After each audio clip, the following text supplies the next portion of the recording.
ಸಂತೋಷ ಯಾರಿಗೆ ಬೇಡ? ನನಗಂತೂ ಸಂತೋಷ ಬೇಕು. ಅದು ಶಾಶ್ವತವಾದ ಸಂತೋಷ ಯಾರಿಗೆ ಬೇಡ? ನಿಮಗೆ ಬೇಡವಾ? ಬೇಕು. ಶಾಶ್ವತವಾದದ್ದೇ ಬೇಕು ಸಂತೋಷ.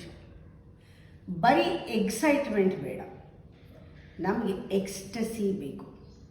ಆ ಶಾಶ್ವತವಾದ ಸಂತೋಷವನ್ನು ಬ್ಲಿಸ್ ಅಂತಾರೆ.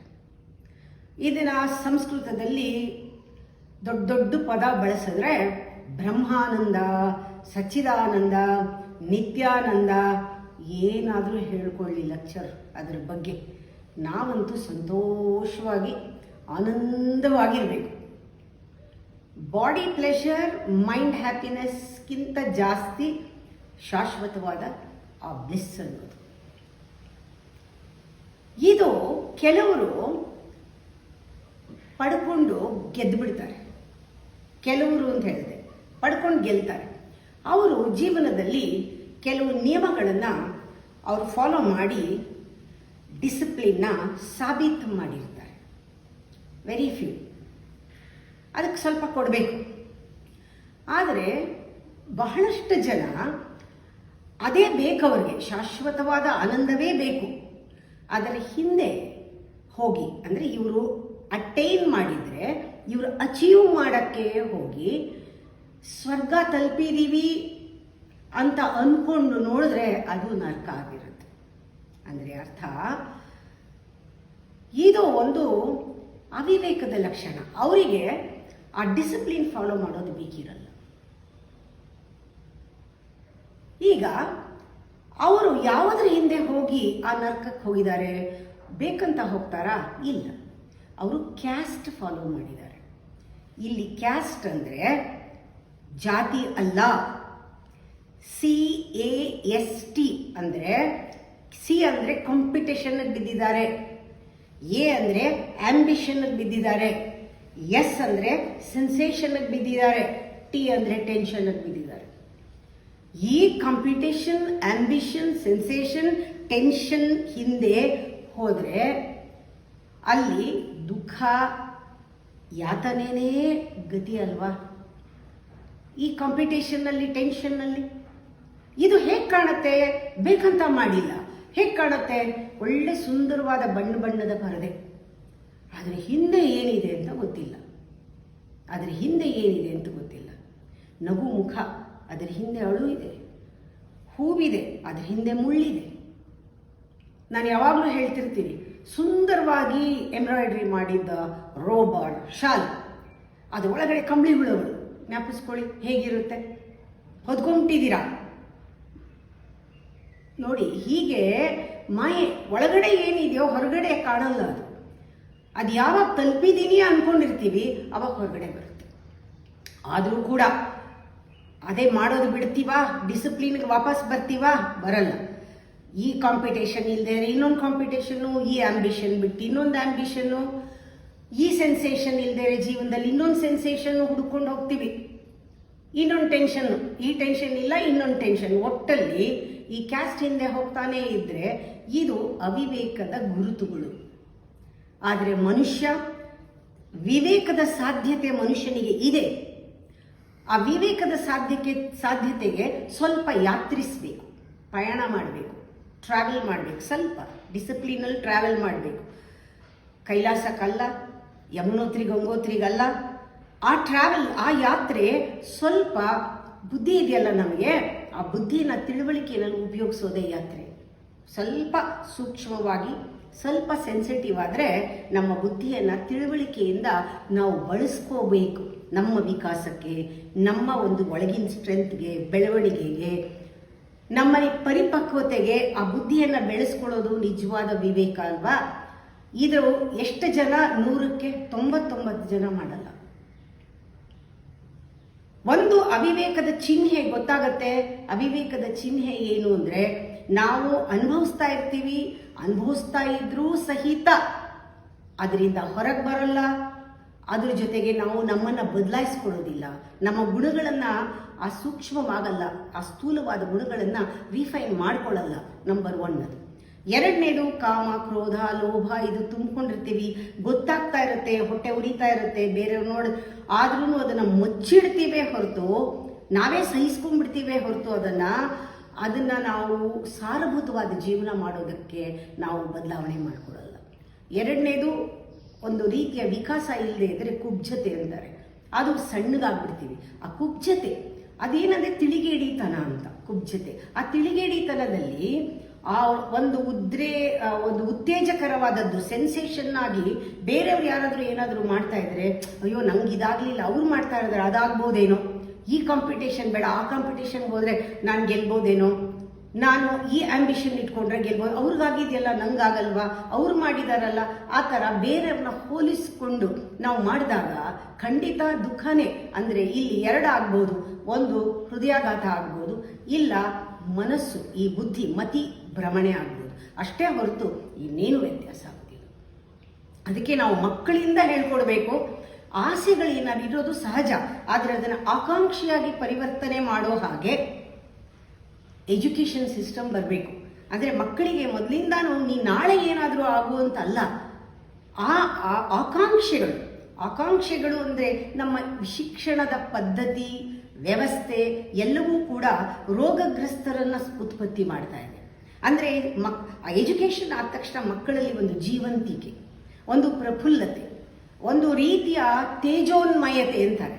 ಆ ತೇಜೋನ್ಮಯತೆ ಅಂದರೆ ಮಕ್ಕಳು ಆ ಎಜುಕೇಷನ್ ಮುಗಿದಾಗ ಆ ಮುಖದಲ್ಲಿ ಒಂದು ಆರೋಗ್ಯದ, ಸಂತಸದ, ಗೆಲುವಿನ ಒಂದು ಮುಖ ಇಲ್ಲವೇ ಇಲ್ಲ. ಅಂದರೆ ಆ ಒಂದು ಸಂತಸವಾದ ಮನುಷ್ಯನನ್ನು ಸೃಷ್ಟಿ ಮಾಡ್ತಾ ಇಲ್ಲ, ಅಥವಾ ಅದು ಸೃಜಿಸ್ತಾ ಇಲ್ಲ. ಎಜುಕೇಷನ್ ಮೆಕ್ಯಾನಿಕಲ್ ಆಗಿ ಒಂದು ರೀತಿಯ ದುಃಖ, ನೋವು ಅದನ್ನು ಶಮನ ಮಾಡೋದಕ್ಕೆ ಬೇರೆ ಬೇರೆ ರೀತಿಯ ಒಂದು ವಿಚಾರಕ್ಕೆ, ಉದ್ರೇಕಗೊಳ್ಳುವ ವಿಚಾರಕ್ಕೆ ಬಾರ್ ಹೋಗ್ಬಿಡ್ತಾರೆ. ಆದರೆ ಒಂದು ತಿಳ್ಕೊಳ್ಬೇಕು, ಪ್ರಾರಂಭದಿಂದಲೂ ತಿಳ್ಕೊಳ್ಬೇಕು, ಜೀವನ ರಸಮಯವಾಗಿರ್ಬೇಕಂದ್ರೆ ಸಾರಭೂತವಾಗಿರ್ಬೇಕು, ಲೈಫ್ ಇರಬೇಕು. ಯಾರ ಜೀವನದಲ್ಲಿ ಸಾರಭೂತವಾಗಿರೋದಿಲ್ಲ ಅವರಲ್ಲಿ ಆ ಕ್ರಿಯೇಟಿವಿಟಿ ಅನ್ನೋದು, ರಸಕಾವ್ಯಗಳು ಹೇಗೆ ಉಗಮವಾಗಕ್ಕೆ ಸಾಧ್ಯ? ಕ್ರಿಯೇಟಿವಿಟಿ ಬರಕ್ಕೆ ಸಾಧ್ಯ ಇಲ್ಲ. ಯಾಕೆಂದರೆ ಲೈಫ್ನಲ್ಲೇನೆ ಒಂದು ಎಸೆನ್ಸ್ ಇಲ್ಲ, ರೂಟ್ ಇಲ್ಲ, ಎಸೆನ್ಸೇ ಇಲ್ಲ. ಆವಾಗ ಕ್ರಿಯೇಟಿವಿಟಿ ಆ ಸಾರಭೂತವಾಗಿ ಬರೋಕ್ಕಾಗಲ್ಲ, ಬೇರೆಯವ್ರನ್ನ ಕಾಪಿ ಮಾಡಬೇಕಾಗತ್ತೆ. ಆ ತನ್ನಷ್ಟಕ್ಕೆ ತಾನೇ ಹೊಮ್ಮಿ ಬರಲ್ಲ ಕಾವ್ಯ. ಯಾಕೆ ಅಂದರೆ ಅವರು ಹೃತ್ಪೂರ್ವಕವಾಗಿ ಜೀವನ ಮಾಡಿರಲ್ಲ. ಹೃತ್ಪೂರ್ವಕವಾಗಿ ಜೀವನ ಮಾಡಿರಲ್ಲ ಅಂದರೆ ಅವ್ರ ಜೀವನದ ಶೈಲಿ ಸರಿ ಇರೋಲ್ಲ. ನಾವಲ್ಲಿ ತಪ್ಪಿರುತ್ತೆ, ಆ ಶೈಲಿ ನೋಡ್ಕೋಬೇಕು. ಅಂದರೆ ನಾವು ಒಂದು ರೀತಿಯಾಗಿ ನಮ್ಮ ದುಃಖ, ಕಷ್ಟ, ನೋವು ಬರುತ್ತೆ ಲೈಫ್ನಲ್ಲಿ, ಆದರೆ ಅದರ ಉಪಶಮನ ಮಾಡೋದಕ್ಕೆ, ಅದನ್ನು ಹೋಗ್ಲಾಡಿಸ್ಕೊಳ್ಳೋದಕ್ಕೆ ಅಸಂಬದ್ಧವಾಗಿ ಇರ್ರೆಲೆವೆಂಟ್ ಆದ ಒಂದು ಆಕ್ಟಿವಿಟಿನಲ್ಲಿ ತೊಡಗ್ತೀವಿ. ದುಃಖ ಕಮ್ಮಿ ಆಗಬೇಕು ಅಂತ ಕುಡಿಯೋದು, ಅಥವಾ ದುಃಖ ಕಮ್ಮಿ ಆಗಬೇಕು ಅಂತ ಶಾಪಿಂಗ್ ಹೋಗೋದು, ಏನೋ ಒಂದು ಕಂಡುಕೊಂಡಿರ್ತೀವಿ, ಅದು ಮಾಡೋದ್ರಿಂದ ಸಾಧ್ಯ ಆಗೋದಿಲ್ಲ. ಒಂದು ನಮಗೆ ಗೊತ್ತಾಗಬೇಕು, ಆನಂದ, ಪರ್ಮನೆಂಟ್ ಸಂತೋಷ ಇವೆಲ್ಲವೂ ಕೂಡ ಹೊರಗಡೆಯಿಂದ, ವಸ್ತುಗಳಿಂದ, ವಿಷಯಗಳಿಂದ, ವ್ಯಕ್ತಿಗಳು ಯಾರು ಹೊರಗಡೆಯಿಂದ ಕೊಡೋದಿಲ್ಲ ಅನ್ನೋದು ಗ್ಯಾರಂಟಿ ನಮಗೆ ಅರಿವಿಗೆ ಬಂದ್ಬಿಡಬೇಕು. ಇಷ್ಟೊಂದು ಬುದ್ಧಿ ಇದೆಯಲ್ಲ, ನಾವು ಏನೇನೋ ತಿಳ್ಕೊಂಡಿದ್ದೀವಲ್ಲ, ಈ ಸಂತೋಷ ನಮಗೆ ಪರ್ಮನೆಂಟ್ ಆಗಬೇಕಾದ್ರೆ ಅದು ಹೊರಗಡೆ ಇಲ್ಲ, ಅದು ನನ್ನಲ್ಲೇ, ಅಂತರಾತ್ಮದಲ್ಲೇ, ಹೃದಯಾಂತರಾಳದಲ್ಲೇ ಅದು ಉಕ್ಕಿ ಬರಬೇಕು. ಆನಂದ, ಉನ್ಮಾದ ಎಲ್ಲ ಒಳಗಿಂದ ಬರಬೇಕು ಅಂತ ತಿಳ್ಕೊಂಡು ಬಿಟ್ರೇನೆ ಸಾಕು. ನಮ್ಮ ಒಳಗಡೆ ಒಂದು ರೀತಿ ಆ ಅಚಲವಾದ, ಒಂದು ಸ್ಥಿರವಾದ ಒಂದು ಪರ್ಸನಾಲಿಟಿ ಒಳಗಿಂದ ಬಂದ್ಬಿಟ್ರೆ ಸ್ಥಿರತೆ ಬರುತ್ತೆ. ಆ ವೇವರಿಂಗ್ ಎಲ್ಲ ತಾನೇ ಹೊಟ್ಟೋಗುತ್ತೆ. ಆ ಸತ್ಯ ಗೊತ್ತಾದ ತಕ್ಷಣ ಹೊರಗಡೆ ಹುಡುಕಕ್ಕೆ ಹೋಗಲ್ವಲ್ಲ, ಆಗ ಒಳಗಡೆ ಸ್ಥಿರವಾಗ್ತೀರ. ಆಗ ಹೊರಗಡೆ ಎಲ್ಲೂ ಇಲ್ಲ ನಮ್ಮ ದಿಕ್ಕು, ಒಳಗಡೆನೇ ದಿಕ್ಕು. ಆ ದಿಕ್ಕು ಹೇಗಿದೆ? ಆಳವಾಗಿದೆ, ಎತ್ತರವಾಗಿದೆ ಆ ದಿಕ್ಕು. ಅದನ್ನೇ ನಿಜವಾದ ಮೋಕ್ಷ ಅಂತಾರೆ. ಏನು ಬೇಕಾದ್ರೂ ಕರ್ಕೊಳ್ಳಿ, ನಿರ್ವಾಣ ಕರ್ಕೊಳ್ಳಿ, ಏನಾದರೂ ಕರ್ಕೊಳ್ಳಿ, ಅದೇ ಬಿಡುಗಡೆ. ಅದು ಹೊರಗಡೆ ಈ ಸ್ಥಿತಿಯಿಂದ, ಈ ಕ್ಯಾಸ್ಟಿಂದ, ಅಂದರೆ ಕಾಂಪಿಟೇಷನ್, ಅಂಬಿಷನ್, ಟೆನ್ಷನ್, ಸೆನ್ಸೇಷನಿಂದ ಬಿಡುಗಡೆ ಆಗ್ತಲ್ಲ, ಅದಕ್ಕಿಂತ ಮೋಕ್ಷ ಬೇರೆ ಖಂಡಿತ ಇಲ್ಲ. ಪೂರ್ತಿ ಬಿಡುಗಡೆ ಆಗುತ್ತೆ. ಒಂದು ಖಂಡಿತ ನಮಗೆ ಗೊತ್ತಾಗುತ್ತೆ, ಈವನ್ ಸಾವು ಘಟಿಸೋದು ಹೊರಗಡೆನೆ, ಒಳಗಡೆ ಅಲ್ಲ. ಅಂತರಾತ್ಮದಲ್ಲಿ ನಾವು, ಆಂತರ್ಯದಲ್ಲಿ ನಾವು ಶಾಶ್ವತವಾಗಿ ಅಮರರು. ಆಂತರ್ಯದಲ್ಲಿ ನಾವು ಸಾವಿಲ್ಲ ಆತ್ಮಕ್ಕೆ. ನಮಗೆ ಸಾವಿಲ್ಲ ಒಳಗಡೆ, ಆ ಸಾವು ಘಟಿಸೋದು ಹೊರಗಡೆಯಿಂದ ಬರುತ್ತೆ, ಆದರೆ ಒಳಗಡೆಯಿಂದ ಶಾಶ್ವತ ನಾವು. ಅಂದರೆ ಅತೀತದಲ್ಲೂ ಇದ್ವಿ, ಈಗ ಈ ಒಂದು ಪ್ರೆಸೆಂಟ್ ಮೊಮೆಂಟ್ ವರ್ತಮಾನದಲ್ಲೂ ಇದ್ದೀವಿ, ನಾವು ಭವಿಷ್ಯದಲ್ಲೂ ಇರ್ತೀವಿ. ಇದು ಅಮರತ್ವ ಅಂತಾರೆ. ಇದು ಇದೆ. ಆ ಇರುವಿಕೆಯ ಅರಿವು ನಮಗಿಲ್ಲ. ಆ ಇರುವಿಕೆಯ ಅರಿವು ಸತ್ಯವನ್ನು ತಿಳ್ಕೊಳ್ಳೋಕ್ಕೆ ನಾನು ಹೇಳ್ದಂಗೆ ಸ್ವಲ್ಪ ಪ್ರಯಾಣ ಒಳಗಡೆ ಮಾಡಿದ್ರೆ ಒಳಗಡೆ ಕಾಯ್ತಾ ಇದೆ ಸತ್ಯ ರಿವೀಲ್ ಆಗೋಕ್ಕೆ, ನಮಗೆ ತಿಳಿಸಕ್ಕೆ ನಾನು ಇದ್ದೀನಿ ಅಂತ ತಿಳಿಸಕ್ಕೆ ಒಳಗಡೆ ಸತ್ಯ ಕಾಯ್ತಾ ಇದೆ. ಇದರಿಂದ ಎಲ್ಲ ದುಃಖವೂ ಶಮನವಾಗತ್ತೆ. ಇದು ನಮಗೆ ಗೊತ್ತಾಗಬೇಕು. ಇದು ಒಳಗಡೆ ಸತ್ಯ ಕಾಯ್ತಿತ್ತು. ನಾವು ಏನು ಮಾಡ್ತೀವಿ? ದುಃಖ ಶಮನವಾಗೋದಕ್ಕೇನೆ ಅಧಿಕಾರ. ನೋಡಿ, ನಮಗೆ ಗೊತ್ತೇ ಇಲ್ಲ, ಮಾಯೆ. ನಮಗೆ ದುಃಖ ಕಷ್ಟ ಏನಾದರೂ ಬಂದಿದ್ರೆ ನಾವು ಅಧಿಕಾರ ಬೇಕು, ಅಥವಾ ಹಣ ಸಂಗ್ರಹಣೆ ಮಾಡೋದು, ಅದು ನಮಗೆ ಇನ್ನೊಂದು ರೀತಿ ಒಂಥರ ಸಮಾಧಾನ ಕೊಡುತ್ತೆ. ಹಣ ಸಂಗ್ರಹಣೆ ಮಾಡೋದು, ಅಧಿಕಾರ, ಆಮೇಲೆ ಲೈಂಗಿಕತೆ, ಆಮೇಲೆ ಮದ್ಯಪಾನ, ಇವೆಲ್ಲವೂ ಕೂಡ ನಮ್ಮ ಒಂದು ದುಃಖನ ಅದನ್ನು ಮರೆಸೋದಕ್ಕಾಗಿ ಮನುಷ್ಯ ಅದರ ಹಿಂದೆ ಓಡಿ ಹೋಗ್ತಾ ಇರ್ತಾನೆ.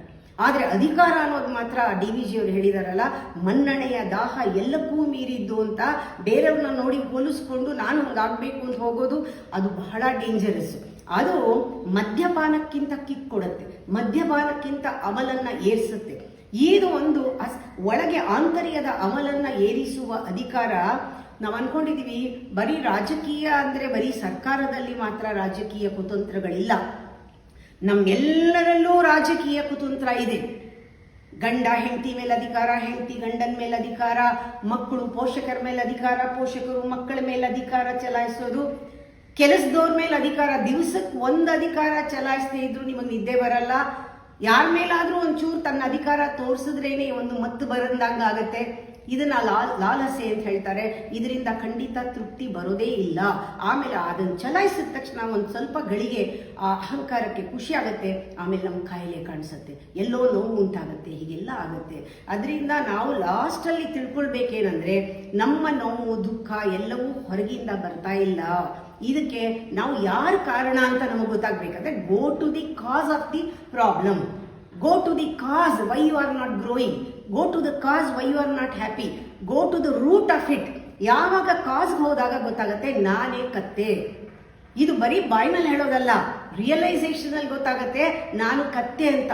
ಅಂಥ ರಿಯಲೈಸೇಷನ್ನೇ ಮಹಾಜ್ಞಾನ. ಜ್ಞಾನೋದಯ ಆಯಿತು ಅಂತ.